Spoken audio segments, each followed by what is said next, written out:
অনেক দিন পর আজকের একটু বাড়ি থেকে বেরিয়েছি, আর কয়েকদিন ধরে কোনো রকম ভিডিও তোমাদের সঙ্গে শেয়ার করতে পারছি না। তার একটা কারণ আছে, সবটাই তোমাদেরকে একটু একটু করে জানাবো। চলো আগে প্রথমে জানাই, আমরা গিয়েছিলাম বাবুঘাটে বাসের টিকিট বুক করতে, কারণ ট্রেনের টিকিট আমরা অ্যাভেলেবেল পাইনি। যে দিন আমরা ডিসাইড করেছি সেদিনে কোনো ট্রেনের টিকিট ছিল না। আর কোথায় যাব সেটা তোমাদেরকে কয়েকদিন পরেই নাই জানানো যাক। তো বাসটায় যেটায় যাব সেটা ভালো করে ভিতরে ঢুকে ঢুকে দেখে নিয়েছি, আর খুব সুন্দর জানো তো এই বাসটা ছিল।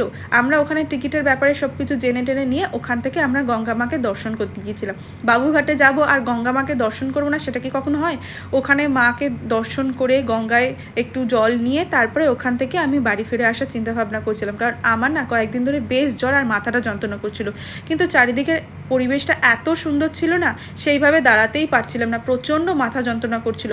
ওর বাবা, আমি, ভাই তিনজনেই গিয়েছিলাম। আসলে ও অফিস থেকে না ওখানটা খুব কাছাকাছি, সেই জন্য ওরা দুজনে একটু ঘটি গরম খাচ্ছিল, কারণ ওদের খুব খিদে পেয়ে গেছিলো। আমি খাইনি, কারণ আমার প্রচণ্ড মাথা যন্ত্রণা করছিল, সেই জন্য আমি আর খাইনি।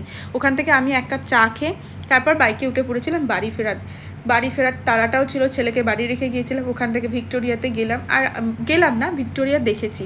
আমি কোনোদিন জানো এর আগে ভিক্টোরিয়াতে যাইনি। বেশ সুন্দর দেখতে লাগছিলো চারিদিকটা, আর এখান থেকে আইটিসিটাও দেখছিলাম, এত অপূর্ব চারিদিকটা লাগছিল না।